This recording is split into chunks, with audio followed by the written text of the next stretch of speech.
오늘 하나님의 말씀 창세기 12장 1절부터 9절에 있는 말씀입니다. 창세기 12장 1절부터 9절의 말씀. 여호와께서 아브라함에게 이르시되 너는 너의 본토 친척 아비집을 떠나 내가 내게 지시할 땅으로 가라. 내가 너로 큰 민족을 이루고 내게 복을 주어 내 이름을 창대케 하리니 너는 복의 근원이 될지라. 너를 축복하는 자에게는 내가 복을 내리고 너를 저주하는 자에게는 내가 저주하리니 땅의 모든 족속이 너를 인하여 복을 얻을 것이니라 하신지라. 이에 아브라함이 여호와의 말씀을 쫓아갔고 롯도 그와 함께 갔으며 아브라함이 하란을 떠날 때에 그 나이 75세였더라. 아브라함이 그 안에 사레와 조카 롯과 하란에서 모은 모든 소유와 얻은 사람들을 이끌고 가나안 땅으로 가려고 떠나서 마침내 가나안 땅에 들어갔더라. 아브라함이 그 땅을 통과하여 세겜 땅 모래 상수리 나무에 이르니 그때 가나안 사람이 그 땅에 거하였더라. 여호와께서 아브라함에게 나타나 가라사대 내가 이 땅을 내 자손에게 주리라 하신지라.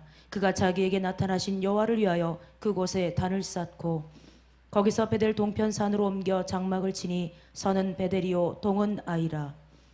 그가 그곳에서 여호와를 위하여 단을 쌓고 여호와의 이름을 부르더니 점점 남방으로 옮겨 갔더라.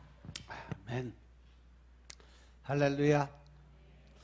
우리 하나님 참 좋으신 하나님이십니다. 아멘. 지금 이 시간도 하나님의 은혜와 평강이 여러분들과 여러분의 가정과 직장과 사업장 그리고 여러분의 자녀들까지 하나님의 은혜가 흐르고 넘치도록 채워지길 주의 이름으로 축원합니다. 아멘. 자, 우리 따라합니다. 난 예수님 안에서 모든 사람들을 이해하고 용서하고 사랑하겠습니다. 자, 우리 옆 사람과 같이 인사합니다. 제가 먼저 낮아지겠습니다. 제가 먼저 섬겨드리겠습니다. 제가 먼저 사랑하겠습니다. 할렐루야.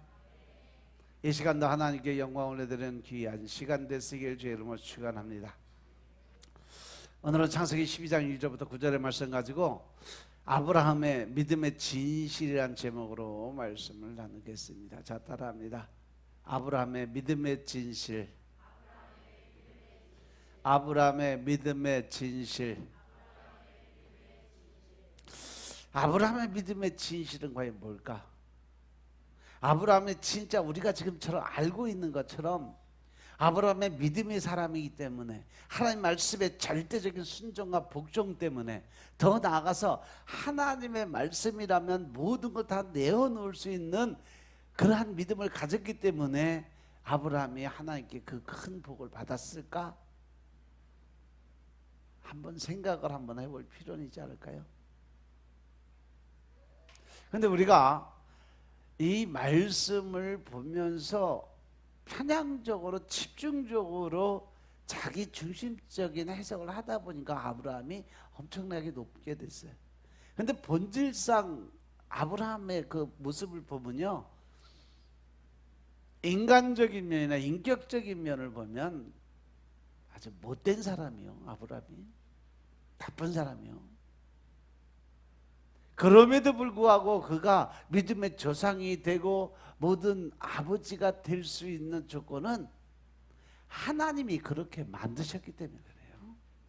하나님의 계획 안에서 쓰임을 받았기 때문에 본인의 의지와는 상관없이 하나님이 그를 사용했기 때문에 그런 믿음의 조상이 될 수 있었다는 거죠. 우리는 하나님과 노아의 언약을 통해서 성경에 나오는 언약들의 기본적인 세 가지 성격을 볼 수 있어요. 첫 번째는 하나님께서는요, 하나님의 언약들을 인간의 어떠한 일에도 불구하고 일방적으로 세우신다는 거죠. 우리는 이러한 사실을 먼저 노아의 언약을 통해서 볼 수 있어요. 하나님께서 노아에게 언약을 세우신 것은 홍수 이후에 내가 너희에게 다시는 죄를 묻지 않고 다시는 심판하지 않겠다 라고 약속하신 것은 홍수 이후에 모든 사람들이 이 인류가 죄가 없어서 하나님 그런 말씀 하셨을까? 아니죠. 아직까지도 우리는 죄가 있음에도 불구하고 하나님께서 일방적으로 내가 그렇게 하겠다는 약속을 주신 거죠. 이것을 일명 언약의 체결하심에 있어서 일방성인 체결이라고 얘기를 해요.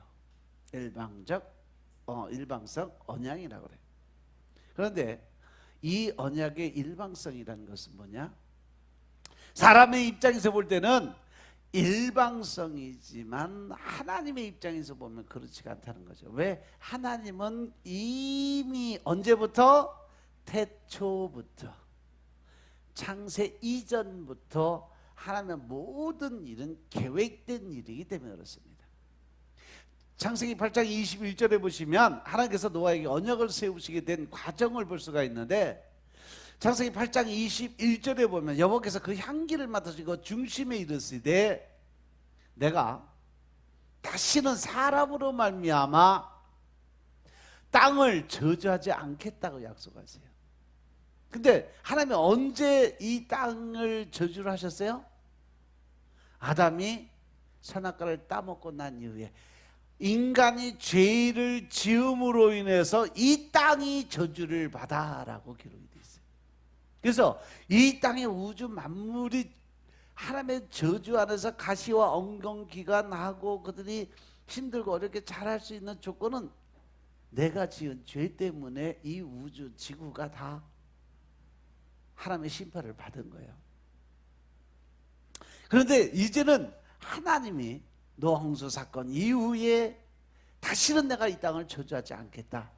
그 약속은 지금까지 이루어져 가고 있습니다.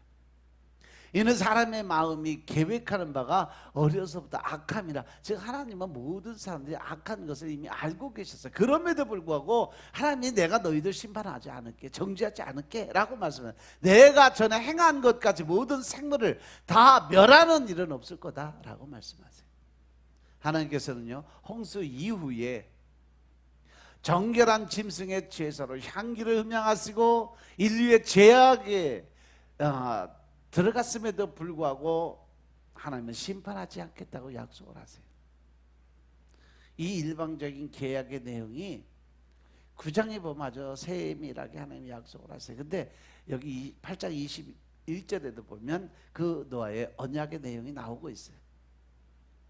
이것은 하나님께서 사람들과 언약을 맺을 때 하나님과 하나님 사이, 인간과 하나님 사이에 아무런 조건 없이 언약을 세우는 것이 아니라는 것을 우리가 알 수 있어요.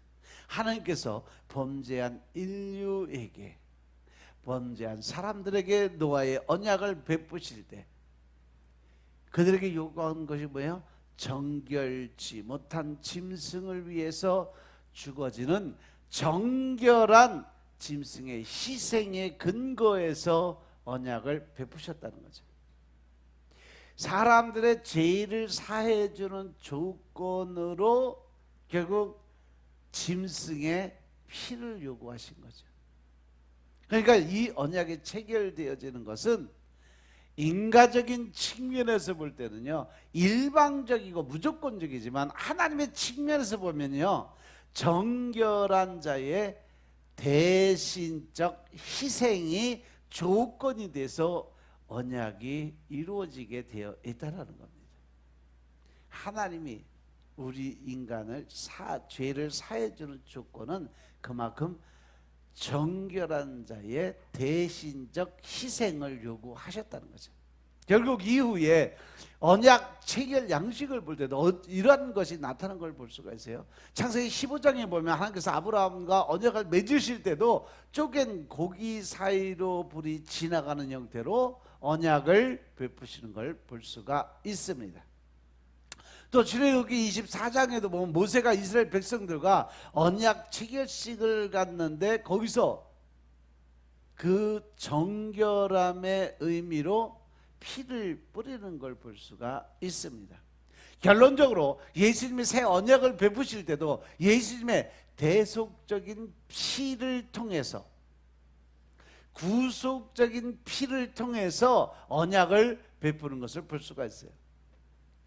예수님의 그 보혈의 피의 능력, 즉 구속의 은혜로 인해서 우리 영적인 죄사함이 다 이루어지게 되고 그 육신의 깨끗함을 위해서 대신 돌아가셨으니까 대속의 은혜가 우리에게 임하게 됨으로 해서 구속과 대속의 은혜가 우리가 임하게 될 때 바로 우리는 영육이 깨끗하게 씻김을 받게 된다. 이것이 바로 구속과 대속의 은혜요 보혈의 피의 능력인 것임을 깨달으시기 바랍니다. 우리는 이러한 언약의 일방성을 구원의 언약에서도 자주 찾아볼 수 있다는 거죠. 그리고 두 번째로 하나님께서는요 이렇게 세우신 언약들을 반드시 하나님의 말씀은 1.1획도 변함이 없고 절대 거짓이 없으니까 하나님이 말씀을 통해서 약속한 것은 반드시 어떻게 이루신다는 거죠. 또한 하나님께서 선지자들을 통해서 주의 종들을 통해서 하나님이 말씀하신 것은 반드시 그대로 이루어 가신다는 사실 명심하시기 바랍니다. 창세기 20장에도 보면 하나님이 처음으로 아브라함에게 주신 사명이 무슨 사명이요? 어떠한 사명을 줬어요? 그는 나의 뭐다? 선지자니라. 하나님이요 바로 왕 앞에서 거짓을 시키고 나왔을 때 아말렉 왕에게 거짓을 시키고 자기 부인을 팔아먹었을 때 하나님이 꿈에 연목을 하셔서 그에게 나타나셔서 그는 나의 선지자라는 말씀을 주세요. 아브라함이 선지자적 사명을 가졌다는 것을 설명을 해요. 이렇게 하나님은요 한 번 말씀하신 모든 것은 하나님은 반드시 그 일을 행하시는 하나님이심을 믿으시기 바랍니다. 이것을 일명 언약의 신실성이라고 이야기를 합니다. 성경에 나타난 하나님은 단순히 인간들을 위해서 일하시거나 역사하는 분은 아니시고 하나님의 언약을 이루시기 위해서 일하시고 역사하시는 분이다. 즉 하나님은요 인간의 모든 삶의 중심을 두는 것이 아니라 하나님의 계획과 하나님의 사역에 늘 중심이 돼서 하나님의 일을 하시는 분이 하나님의 그 중심적 사고라는 거죠. 세 번째로 하나님께서는 언약 아래 들어온 사람들에게 언약 아래에 있는 자로서 지켜야 할 명령들을 반드시 주신다는 거죠. 제가 여러분들에게 늘 말씀드리지만 하나님은요 우리에게 어떤 복을 주시고 또 어떤 문제를 해결하시고 또 우리의 어떤 뜻을 이루기 위해서는 반드시 전제 조건 하나 걸어놔요. 내가 이것을 이렇게 했을 때 내가 이거 이렇게 해줄게. 성경에 축복의 말씀을 주시는 구절에 앞에나 아니면 뒤에 반드시 하나님은 사람에게 주는 조건을 걸어 놓으세요. 그냥 거저 노력도 없이 수고한 대가도 없이 거저 주시는 분 아니시라는 거 명심하시기 바랍니다. 아멘. 그래서 이것을 바로 언약의 예속성 혹은 언약의 명령성이라고 이야기를 해요. 우리는 이러한 것을 창세기 9장에 나오는 하나님께서 노아와 인류에게 하신 명령들에서 볼 수가 있어요. 그것이 바로 생육하고 번성하며 땅에 충만하라. 일명 문화명령. 우리가 살아가는데 필요한 지켜야 될 가장 기본적인 명령이 바로 문화명령이에요. 우리가 만일 자연보호 사상하고 생명보호 사상의 성경적 근거를 든다면 생명보호 사상은 뭐예요? 낙태금지. 하나님은 생명을 함부로 죽이지 말라고 명령하셨으니까. 자연보호는 바로 이 자연을 훼손시키지 않고 그대로 관리하는 것. 그것이 우리 인간에게 주어진 책무고 의무예요. 그래서 여기에 성경적 근거를 둔다면 바로 노아 언약의 명령에서 찾아볼 수 있습니다. 이러한 언약의 기본적인 성격들을 노아 언약에서뿐 아니라 앞으로 나오는 구원의 언약에서도 찾아볼 수가 있다는 거죠. 그러면 여기서 아브라함의 언약을 살펴보면 구약에 나오는 최초의 구원의 언약은 아브라함의 언약이에요. 아브라함의 언약이라는 것은 하나님께서 아브라함에게 베풀어 주신 약속이 아브라함의 언약입니다. 그 내용의 핵심은 창세기 17장 7절에서 말씀하시는 것처럼 나는 내 하나님이 되고 너는 내 백성이 되겠다라는 약속이죠. 그 외에도 가나안 땅에 대한 약속을 하셨고, 창세기 12장 2절 3절의 말씀 보면 내가 너로 큰 민족을 이루고 내게 복을 주어 내 이름을 창대케 하리니 너는 복이 될 거다라는 약속. 또 창세기 15장 18절부터 21절의 말씀 보니까 내가 이 땅을 애굽 땅에서부터 그 큰 강 유브라데까지 내 자손에게 주겠다는 약속. 즉 지경을 넓히는 복을 주겠다는 거죠. 이름을 높여주고 또 많은 사람들의 아비가 되고 믿음의 조상이 되고 더 나아가서 이제 지경을 넓은 큰 땅까지 다 주겠다 약속을 하세요. 이런 아브라함의 언약은 결국 창조 때 나타난 하나님의 나라를 회복시키고 그 땅을 이루기 위한 하나님의 언약의 일방성이다. 이 아브라함의 언약 중에서 제일 핵심적인 내용이 뭐냐? 나는 내 하나님이 되어주겠다. 그러면 그 조건을 이루기 위해서 우리는 어떻게 해야 돼요? 내가 네 하나님 되니까 너는 나의 백성이 되라, 아들이 되라, 자녀가 되라, 이 말씀이에요. 그래서 아브라함 언약에서 일방성을 가만히 살펴보면 우리가 유년주일학교 다닐 때 아브라함이 어떻게 하나님의 자녀가 됐고 믿음의 조상이 되었는가라는 질문에 대해서 대개 보면 다 이렇게 이야기해요. 그것은 아브라함이 갈대아 우르에서 본토 친척 아비집을 떠나라는 하나님의 명령을 잘 지켰기 때문에, 그리고 하나님께서 이삭을 제물로 바치라는 명령까지 자기 자식까지도 아낌없이 가감없이 주저없이 그냥 하나님께 드리고 죽이려고 하는 그 순간까지 잘 순종했기 때문에 그가 하나님의 자녀가 됐고 믿음의 조상이 되었다라고 가르쳐요. 그죠? 여러분들도 그렇게 배웠잖아. 그러면 어떤 결론이 나와? 아브라함이 하나님의 자녀가 되는 약속을 받고 믿음의 조상이 된 것은 순전히 아브라함이 말씀에 순종했던 행위로 인해서 행위적 구원을 받았다라고 이야기를 하는 거죠. 그래서 우리가 쉽게 말하는 말이 구약시대는 행함으로 구원을 받는 시대고 신약시대는 믿음으로 구원받는 은혜의 시대라고 흔히들 이야기를 해요. 근데 과연 그럴까요? 창세기 12장 1절에 하나님께서 아브라함에게 명령하신 세 가지 명령은요, 제일 먼저 본토를 떠나라, 친척 아비집을 떠나라는 거예요. 근데 본토는 어디예요? 갈대아 우르죠.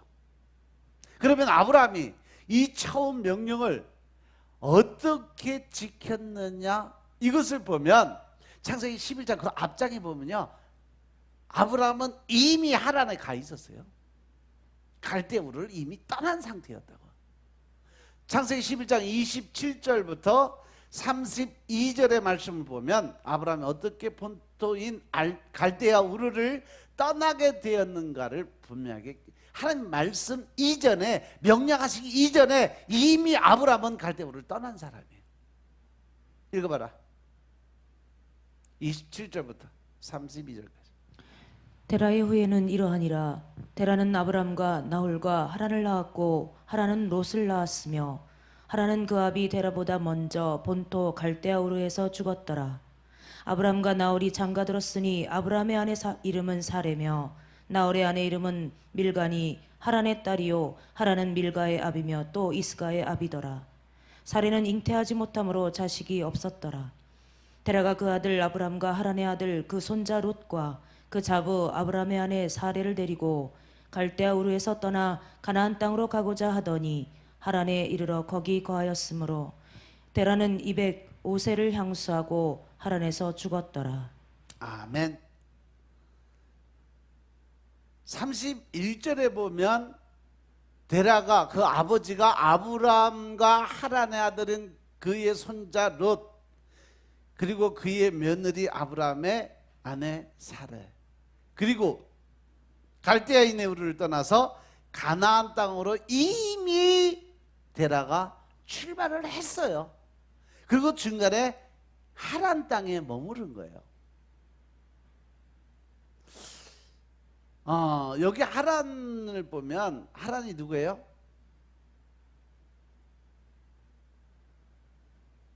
누구요? 아브라함의 아들이잖아. 데라의 아들이잖아요. 아브라함의 형제예요.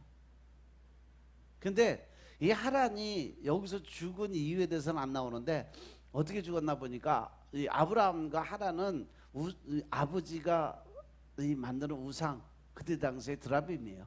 그 드라빔을 만들어서 팔아서 그걸로 먹고 사는데 이 아브라함과 하란은 우상 섬기는 자체를 무지하게 싫어했대요.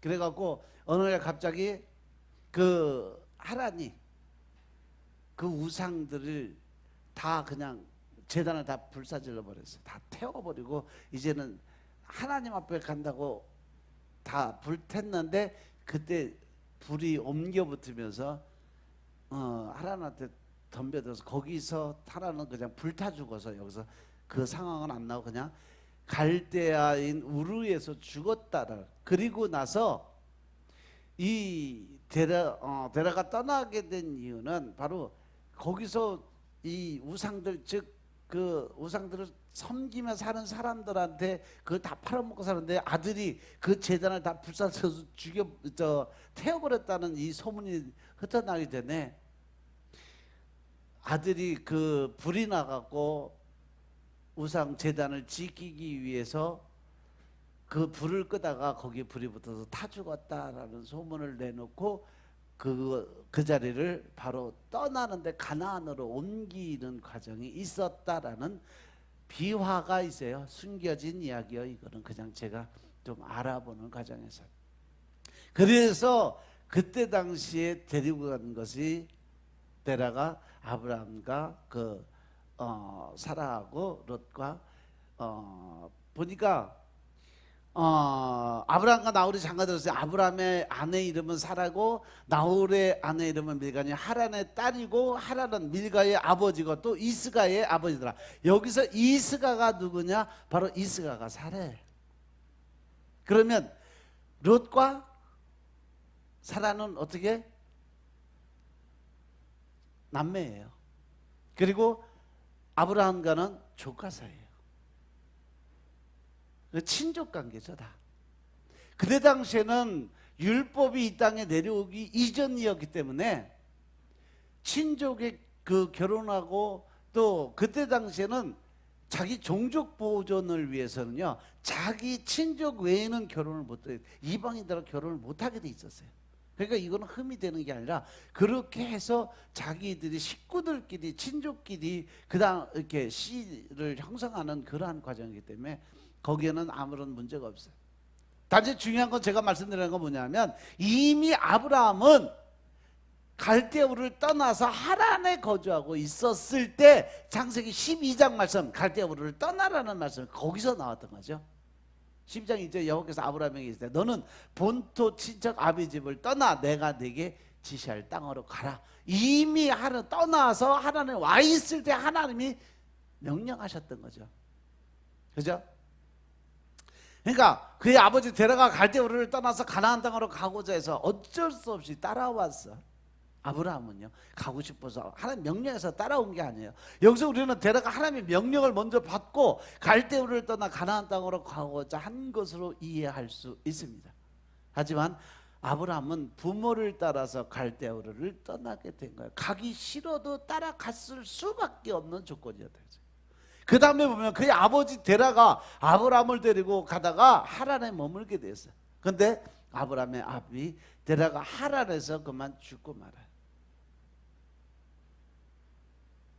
이것을 통해서 보면 이로써 아비 집을 떠나라.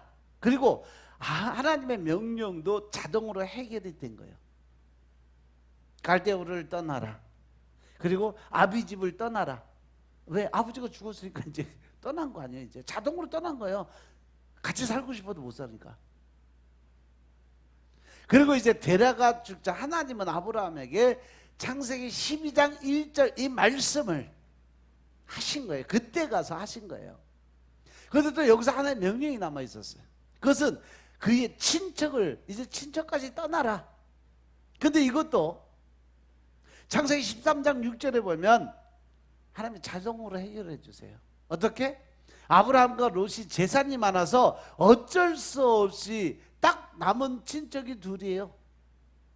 그런데 거기서 또 갈라지게 만들잖아요. 즉 땅이 그들의 동거함을 허락하지 않았다는 거죠. 결국 아브라함은 이렇게 해서 하나님께서 그에게 주신 세 가지 명령을 다 지키게 된 거죠. 그런데 이것을 가지고 아브라함의 순종적 복종적 믿음이라고 할 수 있을까요? 우리는 그냥 단면만 보고 이랬을 것이다라는 추측성, 그 믿음만 본 거죠. 본질 하나님이 하시고자 하는 것은요, 너희들의 어떤 노력과 수고가 아니라 모든 일을 이루는 것 주관자 누구다? 나 여호와 하나님이라는 거죠. 너희들이 원하고 뜻하고 너희들 계획했을지라도 하나님은 하나님의 방법, 하나님의 뜻, 하나님의 식으로 모든 일을 해결하신다는 것을 우리에게 지금 보여주고 있다는 거죠. 그런데 우리는 단면적으로 인간의 어떤 중심적 사고를 가지니까 아브라함을 중심에 놓고 하나님을 뒤에다 놓으니까 아브라함의 그 행위만 나타나지 하나님이 일하신 건 뒤로 감춰져 버렸다는 얘기죠. 이해하시겠습니까? 히브리서 11장 8절에 보면 분명히 아브라함은 하나님의 명령을 받았을 때 순종하여 나아갔다고 말씀하고 있어요. 그런데 이 순종은 결코 아브라함의 의지적 행위라고 할 수 없다는 거죠. 이것은 아브라함이 하나님을 향한 인간적인 열심에서 나온 순종이 아니라 하나님께서 아브라함을 환경적으로 순종하고 복종하게 만들었기 때문에 하나님의 어떤 계획 안에서 이루어진 믿음의 순종이었다는 거죠. 그러니까 아브라함이 구원의 언약을 받게 된 것이 아브라함의 행위 때문이라고 하는 것은 잘못된 것이 아닐까요? 그죠? 그건 아브라함의 행위가 아니라 하나님의 계획 안에서 이루어진 순종적 그 믿음이었다는 거예요. 또 창세기 12장에 보면 처음에 부르심을 받았을 때 아브라함의 본래 모습이 나타나요. 아브라함은 이런 사람이야 라고 하나님이 아브라함의 본질적 모습을 보여줘요. 그는 약속의 땅에 흉년이 들었다고 해서 결국 약속의 땅을 떠나서 어디로 갔어요? 애굽으로 갔잖아. 그가 진짜 순종적 사람이고 그가 진짜 하나님의 믿음의 사람이었다면 그곳에 가뭄이 오든지 아니면 뭐 어떤 난리가 났든지 하나님이 그냥 가라 그랬으면 그 자리 지키고 그대로 갔어야 돼요. 가나안 땅에. 그 가나안 땅에서도 끝까지 그 자리에서 하나님 복 줄 때까지 약속하신 걸 이룰 때까지 기다렸어야 돼요. 그런데 잠시 잠깐 가난하고 또 그걸로 인해서 비바람 치고 풍파가 온다고 그래서 그 땅을 떠나버리면 과연 그게 믿음이 있는 사람이냐? 아니라는 거죠. 환경과 조건을 따지고 사람들 바라보는 그런 신앙이라는 거죠. 그래서 결국 그는 애굽 땅에서 그의 아내를 누이로 속이기까지 하면서 자기 생명을 구걸하는 아주 파렴치한 인간이 되어버렸던 거죠. 이것이 바로 아브라함, 즉 인간이 가지고 있는 본질적 모습이 바로 너희들 모습이 이런 모습이야 라고 하나님 보여주신 거예요. 그런데 이러한 아브라함에게 하나님은 하나님의 자녀로 삼기 위한 언약을 베풀기 위해서 그를 끝까지 붙드시고 부르시고 인도하시고 계신 거예요. 그러면 하나님께서 아브라함을 부르시고 그에게 구원의 언약을 베풀어 주신 이유는 무엇일까? 아브라함의 인간적인 측면에서는 아브라함의 구원을 받을 아무런 이유가 없고 복받을 이유가 없어요. 왜? 아직도 버리지 못한 자아가 남아있기 때문에 그래요.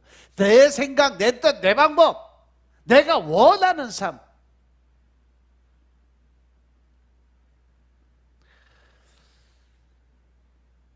아브라함은 한마디로 말해서 하나님 보시기에 아무것도 아닌 사람이에요. 그런데 그를 부르신 하나님 편에서 볼 때 분명한 이유가 있었어요. 하나님은 분명히 계획이 있고 이유가 있기 때문에 택하여 부르셨고 그를 선지자로 임명을 하시는 거예요. 그 이후에 창세기 20장까지 가서 결국 하나님에서 나온 아브라함의 본질적 의무는 뭐냐? 그는 나의 선지자니라. 내가 택해서 부르고 나의 종이고, 그렇기 때문에 내가 그를 지키고 보호하고 있다라는 말씀을 창세기 20장에 가서 하고 계세요. 하나님께서 아브라함이 어떠함에도 불구하고, 어떤 모습이 있음에도 불구하고 그를 일방적으로 사랑하셨기 때문에 가능했던 일이었다는 거죠. 이삭의 문제도 보면요, 마태복음 1장 1절 2절에 보면 아브라함과 다윗의 선 예수 그리스도의 세계라고 말씀하시면서 아브라함이 이삭을 낳고 이삭은 야곱을 낳고 야곱은 유다와 그의 형제를 낳고, 이것은 단순한 족보가 아니라 하나님 나라 백성들의 계보예요. 하나님이 택한 하늘나라 올라갈 사람. 하나님은요, 하나님의 자녀라고 하나님 믿는다고 해서 모든 사람들이 다 천국 백성이라 인정 안 하셨습니다.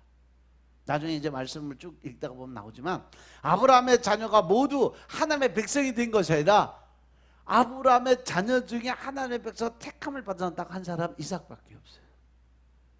아시죠? 이삭만 하나님의 백성이 된 것이고, 이삭의 아들 에서와 야곱 중에는 야곱만 하나님의 백성이 된 것을 하나님은 분명히 성경의 말씀을 통해서 내가 택한 사람은 이 사람들이라 나머지는 아니야 라고 말씀하세요. 여기서 볼 때 아브라함이 받았던 구원의 언약의 축복을 최초로 이어받은 사람이 누구냐? 바로 이삭이었어요. 그러면 여기서 어떻게 이삭이 하나님의 자녀가 되는 약속을 받아서 하나님의 자녀가 되었는지, 우선 창세기 11장 30절에 말씀 보면 사례는 잉태하지 못함으로 자식이 없었더라 라는 말씀을 주세요. 즉 인간이 할 수 있는 능력이 아무것도 없었다라는 전제 조건. 아브라함이 믿음의 조상으로, 열국의 아비로 하나님의 그 모든 복을 받는 조건을 받기에는 가질 수 있는 조건이 아무것도 없었다. 왜? 자녀를 위한 축복인데 이미 사라는 어때요? 자식을 낳을 수 없는 그러한 사람이기 때문에 사라는 잉태하지 못한다라는 말을 전제로 걸었어요. 그래서 이 창세기 11장 30절에 하나님은 어떤 사람을 믿음의 조상으로 불렀냐? 하나님은 그의 아내가 잉태치 못하는 사람, 인간으로 능력 아무것도 할 수 없는 그러한 사람을 불러서 믿음의 조상이라고 말씀을 하십니다. 또한 하나님이 잉태치 못하는 여인인 사라를 통해서 내 씨가 그것을 통해서 나타날 거라는 말씀을 주시죠. 창세기 17장 15절 16절을 한번 보겠습니다. 창세기 17장 15, 16절 읽어라. 하나님이 또 아브라함에게 이르시되 내 아내 사레는 이름을 사레라 하지 말고 그 이름을 사라라 하라. 내가 그에게 복을 주어 그로 내게 아들을 낳아주게 하며 내가 그에게 복을 주어 그로 열국의 어미가 되게 하리니 민족의 열왕이 그에게서 나리라. 아멘. 애도 못 낳는 사람한테 하나님은 엄청난 축복을 쏟아 부어요. 그래서 이 말씀을 신약의 로마서 9장 6절에서 9절 보면, 그러나 하나님의 말씀이 폐해진 것 같지 않다고 하시면서 이스라엘에게서 난 그들이 다 이스라엘이 아니고 또한 아브라함의 씨가 다 그의 자녀가 아니라 오직 이삭으로부터 난 자라야 내 씨라 불리리라. 아멘. 곧 육신의 자녀가 하나님의 자녀가 아니고 오직 약속의 자녀가 씨로 여김을 받았는, 하나님이 택하신 자만이 하나님이 원하는 그 자리에 세우시다는 거죠. 그러나 사라는 원래 잉태하지 못하던 여인이기 때문에 아이를 가지지 못했어요. 그래서 아브라함은 창세기 16장 15절에서 하갈을 통해서 이스마엘, 즉 하나님의 뜻이 아닌 자기의 의로운, 자기 생각, 자기 욕심의 아들을 낳기 시작을 해요. 그런데 하나님께서 이스마엘을 하나님의 자녀되는 유업을 이어받지 못하게 하십니다. 그는 너의 대를 이을 자가 아니다. 그런데도 아브라함은 육신적인 자녀를 통해서 하나님의 자녀의 대를 이어가려고 아직까지도 아브라함은 계속 하나님한테 대적하는 일들만 해요. 순종 절대 없었어요. 결국은 창세기 15장 2절 16절에 보면 계속 자아의 모습 고집을 써요. 근데 그거 하나님 뜻이 아니에요. 결국 하나님은 사라를 통해서 하나님의 자녀가 태어날 것을 다시 강조적으로 창세기 17장에 와서 말씀하세요. 근데 왜 이삭만이 약속의 후손이 됐나? 이것을 알기 위해서 이삭이 어떻게 출생하였는가를 살펴보면 아브라함과 사라는 자식을 낳을 수가 없어. 그런데 그 안에 이삭이 태어났어. 그러면 그건 누구의 능력이요? 하나님의 능력이죠. 그러면 신약 시대에 와서 요셉과 마리아를 통해서 보면 요셉과 마리아는 정혼한 자, 즉 부부와 같은 사람이에요. 그런데 그들은 몸을 가까이 하지 않은 동정녀였어. 그럼에도 불구하고 그 안에 잉태가 됐어. 누구의 능력? 하나님의 능력이에요. 같은 논리라는 거죠. 여기서 보면 이삭이 어떻게 태어났어요? 이삭이 태어난 것이 아브라함의 혈통 때문이라고 말할 수 있겠냐는 거예요. 아브라함이 그 이삭이 아브라함의 씨앗으로 태어났다고 할 수 있을까? 그 밭이 아무것도 없는데 혈통 때문이라면 인간적인 방법으로 어떤 혈족의 그 형성을 이룬다면 이스마엘이 약속의 후손이 되어야 정상이라는 거죠. 그러면 이삭은 어떻게 태어났을까? 그것은 아브라함의 혈통과 관계없이 태어나게 된 자녀가 됐다라는 거죠. 이 이삭의 출생은 예수님의 출생과 같이 위로부터 태어난 것이라고 말할 수 있다. 아멘. 위로부터 태어났다는 말은 인간의 육체와 상관없이 태어났다는 말이 아니라 위로부터 태어났다는 말은 인간의 혈통적인 조건으로는 태어날 수 없는 조건인데도 불구하고 하나님의 초자연적인 힘과 능력으로 하나님의 섭리 가운데 이 땅에 태어난 사람들을 보고 위로부터 태어났다라고 이야기를 합니다. 성경에도 보면 위로부터 태어났다는 단어들을 많이 사용을 해요. 그래서 성경에 보면 갈라디아서 3장 16절에 보면 이 약속들은 아브라함과 그 자손에게 말씀하신 것인데 여럿을 가리켜 그 자손들이라 하지 아니하시고 오직 하나를 가리켜 내 자손이라 하셨으니 곧 그리스도라. 이 갈라디아서 3장 16절에서 이삭의 탄생과 예수님의 탄생을 서로 비교해 주고 있다라는 거죠. 예수님은 요셉과 마리아의 육체적 접촉 없이 성령으로 말미암아 위로부터 태어난 존재. 그러나 분명 예수님은 육신으로는 요셉의 자손으로 다윗의 계통을 이은 것으로 성경은 말씀을 전하고 있다라는 것을 지금 말씀하고 계시는 거예요. 아멘. 그 이유는 요셉과 마리아가 정혼한 사이였기 때문에 그래요.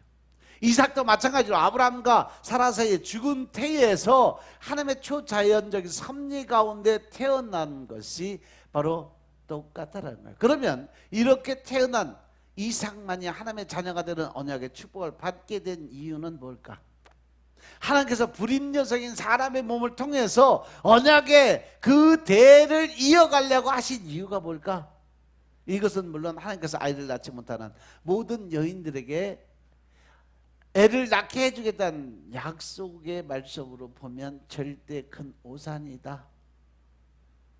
이것은 하나님의 자녀가 되는 언약의 축복은 인간의 혈통적인 조건 때문에 주어지는 것이 아니라 하나님의 섭리가 있어야 될 수 있다라는 조건이죠.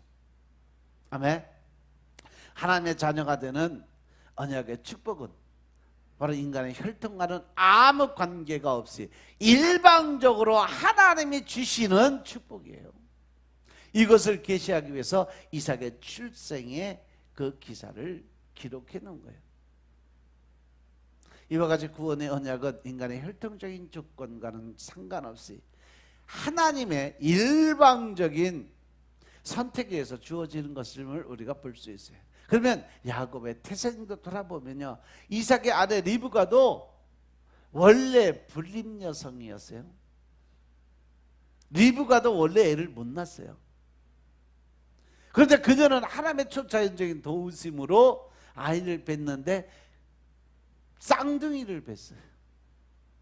그럼 이 쌍둥이 중에 누가 하나님의 자녀가 되는 언약의 유업을 받을 수 있었어요? 그것이 바로 야곱이었다는 거죠. 그런데 왜 야곱만 하나님의 자녀로 축복을 받을 수 있을까? 그것도 하나님의 섭리였어요. 왜? 리브가가 임신했을 때 하나님한테 물었어. 하나님, 왜 뱃속에 두 아이가 들어있습니까? 왜 뛰어놀고 있습니까? 라고 질문하니까 하나님께서 하신 말씀이 큰 자는 어린 자를 섬기리라는 말씀을 주세요. 여기서 큰 자는 장자, 작은 자는 차자예요. 에서와 야곱을 가리키는데 에서가 야곱을 섬기는 자가 될 거다라고 말씀하셨기 때문에 이 말씀의 뜻은 작은 자인 야곱을 언약의 대를 이을 장자, 즉 작은 놈이 장자의 권한을 갖고 태어나게 될 거라는 하나님의 섭리가 있었어요. 그런데 이 말씀을 하나님은 어떻게 어떤 상황 가운데 하셨을까? 그것은 에서와 야곱이 그의 태 안에 세상에 나오기도 전에 이미 하나님께서 뱃속에다가 선포를 해놓은 상태예요. 태속이라는 것은 사람이 어떤 선한 거나 악한 일을 할 수 없는 그런 상황이에요. 두 아이가 나올 때 야곱이 에서의 발꿈치를 잡고 나왔다고 했는데 만약에 그냥 인간적인 사람의 생각으로 큰 자가 작은 자를 섬긴다는 것은 그냥 야곱이 에서의 발꿈치를 잡고 나올 정도로 빨리 나오려고 그냥 애를 쓰고 노력한 그 대가의 지불을 위해서 악착같이 살았으니까 얘가 더 크게 될 거라는 그런 의미를 가질 수도 있어요. 그런데 무슨 선한 일이나 악한 일을 행하지도 아니할 때 하나님께서는 야곱을 택하셔서 하나님의 자녀가 되게 약속을 하셨어요. 택하지 않는 에서는 어떻게 했어요? 결국 야곱에게 팥죽 한 그릇의 모든 권한을 넘겨주는 이것 또한 하나님의 계획 안에서 다 이루어지고 있었음을 믿으시기 바랍니다. 아멘. 그러면 야곱이 하나님의 자녀로 선택된 이유가 무엇일까? 야곱에게는 아무런 이유가 없었어요. 그냥 하나님이 일방적으로 언약을 해주셨기 때문에 하나님의 결정한 거기 때문에 그가 그렇게 살 수밖에 없게 만들었다는 거죠. 이렇게 야곱이 언약의 축복을 받아 하나님의 자녀가 된 것은 무조건적이고 일방적인 하나님의 선택이었습니다. 이것이 바로 선택 사상이라고 이야기해요. 선택이라는 인간의 어떠한 조건을 보시고 선택하는 것이 아니라 하나님의 무조건적이고 일방적인 주권하에서 이루어지는 행위를 선택 사상이라고 얘기해요. 따라서 이 사실을 통해서 하나님의 자녀가 되는 약속을 받게 되는 것은 인간의 행위 때문도 아니고 혈통 때문도 아니고 오직 하나님의 일방적인 선택하심에 의해서 되어지는 것을 알 수 있다. 행위의 구원은 아브라함이고 혈통은 이삭이고 또 오직 하나님의 선택하심은 바로 야곱의 비유를 들어서 설명을 해주고 계시는 거죠. 요한복음 1장 12절 13절에 보면 이는 혈통이나 육정으로나 사람의 뜻으로 나지 아니하고 오직 하나님께로서 난 자들이 하나님의 혈통을 이어받는다 그래요. 또 로마서 9장 6절부터 13절에 보시면요, 하나님의 말씀에 베어진 것 같지 않지만 이스라엘에서 난 그들이 다 이스라엘 사람이 아니요 또한 아브라함의 씨가 다 그의 자녀가 아니라 오직 이삭으로부터 난 자라야 내 씨라 불리라 하셨으니 육신의 자녀가 하나님의 자녀가 아니고 오직 약속의 자녀가 씨로 여김을 받는다고 했어요. 그래서 하나님이 아브라함에게 약속한 말씀, 약속의 말씀은 이것은 명년의 때가 이르리니 사라에게 아들이 있으리라 하십니다. 그뿐 아니라 또한 리브가 우리 조상 이삭 한 사람으로 말미암아 임신하였는데 그 자식들이 아직 나지도 아니하고 무슨 선이나 악을 행하지 아니한 때에 택하심을 따라 되는 하나님의 뜻이 행위로 말미암지 않고 오직 부르시는 이에게 말미암아 서게 하려 하사 리브가에게 이르시되 그 큰 자가 어린 자를 섬기라 하셨으니 기록된 바 내가 야곱은 사랑하고 에서는 미워했다 하심과 같으리라 라고 하셨어요. 이 말씀을 신약에 와서 로마서 9장 14절부터 24절의 말씀 보면요, 우리가 하나님께서 무슨 말을 할 수 있겠냐, 하나님께서 하나님 불의가 있겠냐, 그럴 수 없다라고 그래요. 그리고 모세에게 하나님은 긍휼히 여길 자를 긍휼히 여기고 불쌍히 여길 자를 불쌍히 여긴다고 하시면서 원하는 사람으로 하는 것도 아니고 열심을 갖고 하는 사람도 아니고 오직 긍휼히 여기시는 하나님의 뜻대로 하시는 일이다. 우리 안에 일어나는 모든 일들은 인간의 계획이나 어떤 환경이나 조건 이것을 따져서 하나님이 일하신 게 아니라 하나님의 모든 계획 안에서 하나님의 방법, 하나님의 뜻, 하나님이 원하시는 대로 모든 일을 이루어 가신다는 거예요. 믿으시면 아멘. 그러니까 하나님께서 하고자 하시는 자를 긍휼히 여기시고 스스로 하는 자는 강팍하게, 즉 하나님 말씀에 순종하고 따라오면 하나님이 긍휼히 여기서 계속 지켜주지만 스스로 하는 자, 자기 교만과 자만과 자기 방법, 자기 뜻, 자기 시, 내가 원하는 환경 조건을 만들기 위해서 인간적인 노력을 들여가는 이러한 사람들을 보고 하나님께서 강팍하게 하신다. 그가 그냥 그대로 하게 내버려 둔다는 얘기예요. 이 강팍하게 한다는 말씀을 하나님이 어디서 가장 많이 썼어요? 출애굽기 보면요, 출애굽하기 이전에 바로 왕한테 10가지 재앙을 내리실 때 한 가지 할 때마다 그의 마음을 강팍하게 하사 그냥 놔두고 보셨다 그랬어요. 그가 첫 번째, 두 번째, 9번째까지 결국 9번째로 강팍하게 하사 그냥 그가 그대로 행하는 것을 보고 그냥 가만히 바라보고만 계셨다. 왜? 그가 언제 깨닫고 순종의 복종의 회개의 자리에 들어올까? 기다리시는 하나님. 결국은 점점 세다 마지막에 장자의 저주가 임했을 때 그때 깨닫게 되는 거예요. 그래서 출애굽을 하게 되게 만들었어요. 그것처럼 하나님은요, 자기 스스로 뭔가 하고 자기 방법으로 자기 뜻대로 가는 사람들은 그냥 두고 보세요. 언제까지? 스스로 깨닫고 나와 무릎 꿇을 때까지. 알고 보면 이거 무서운 말씀입니다, 여러분. 하나님 두고 보시다가 때가 되면 손 드세요. 그 다음에 바로 징계하십니다. 그때는 누구도 감당을 못해요. 혹시 우리가 하나님에게 말하기를 그러면 하나님 어째서 잘못하냐고 얘기하고 누가 그 뜻을 대적하느냐라고 이야기하면 하나님은 야, 감히 네가 누군데 나를 심은하냐, 지음을 받은 물건이 지은 자기 어찌 나를 이렇게 만들었냐고 말할 수 있냐라고 하시면서 토기장이가 진흙 한 덩이로 하나의 귀 쓰게 만들고 또 천이 쓰는 그릇을 만들 수 있는 권한은 토기장이한테 있어. 그 주인이 어떻게 만드느냐에 따라서 그것은 탄생하게 되는 거야.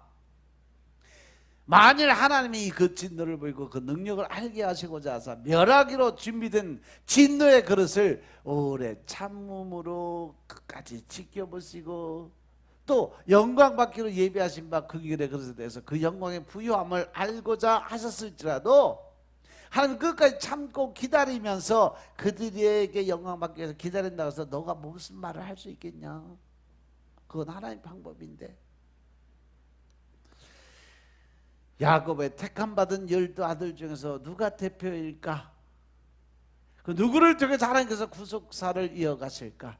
그 사람은 다름이 아니라 유다입니다. 유다의 후손들. 그런데요, 마태복음에 유다의 족보를 보면요, 야곱은 유다와 그의 형제를 낳고라고 되어 있어요.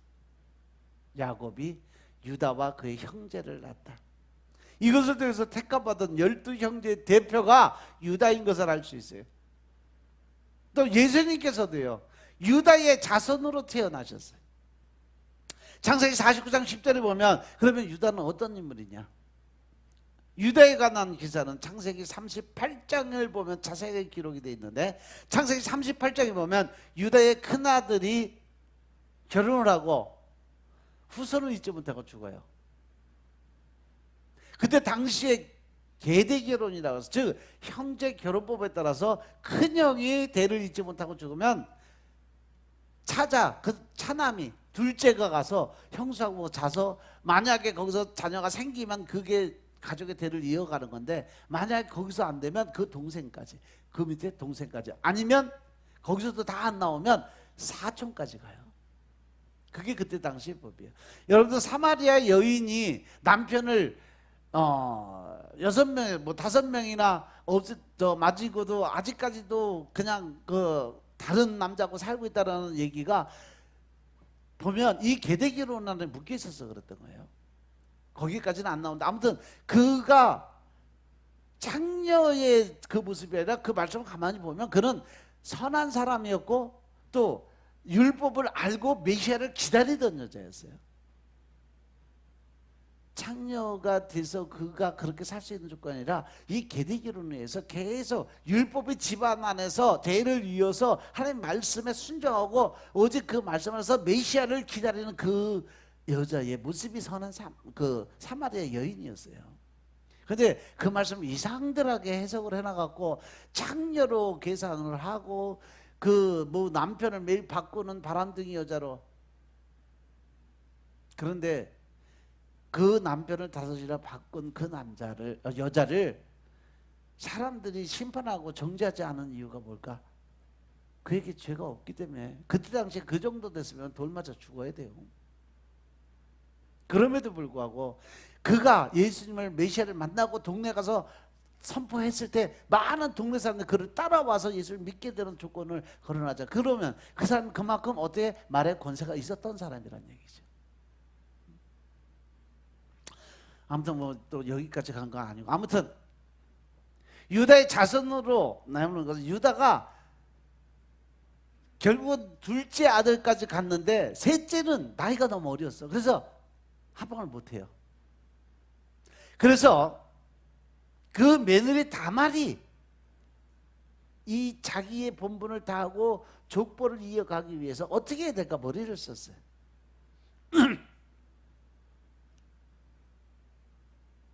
그래서 며느리 다말이 유다와 관계를 해서 그 종족을 보존하기 위해서 결정한 게 뭐냐? 창녀로 분장을 합니다. 그 여자가 음란한 여자라서가 아니에요. 다만 그녀는 대를 잇기 위해서 자기를 희생할 각오를 한 거죠. 그래서 왜 하필이면 창녀로 했을까? 그 이유는 시아버지인 유다의 평소 소행을 잘 알고 있었기 때문에, 그래서 창녀로 분장을 한 거예요. 그 시아버지가 나갔다 들어올 때는 항상 거기를 둘러서 들어오는 습관적 버릇이 있었어요. 그때 정확하게 유다가 걸려들어요. 그래서 나중에 다말을 임신했을 때 바람 폈다고, 나쁜 년이라고 죽이려고 했을 때, 그때 야곱이 준 약조에 그 지팡이를 내놓습니다. 그러면서 유다가 자신을 고백을 합니다. 이것을 통해서 우리가 알 수 있는 것은 뭐냐? 택함받은 12형제 대표인 유다, 예수님의 조상인 유다가 이러한 사람이었다라는 거예요. 거룩하고 성결하고 이러한 모습으로만 산 것이 아니라, 인간의 본질을 버리지 못한 본질성 인간의 모습을 다 가지고 있던 사람이었다.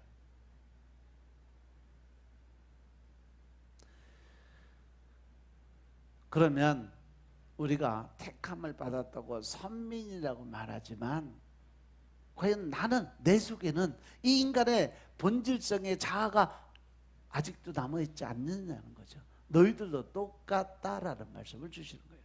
택함받은 여러분들의 본질은 유다같이 그러한 사람이라는 거예요.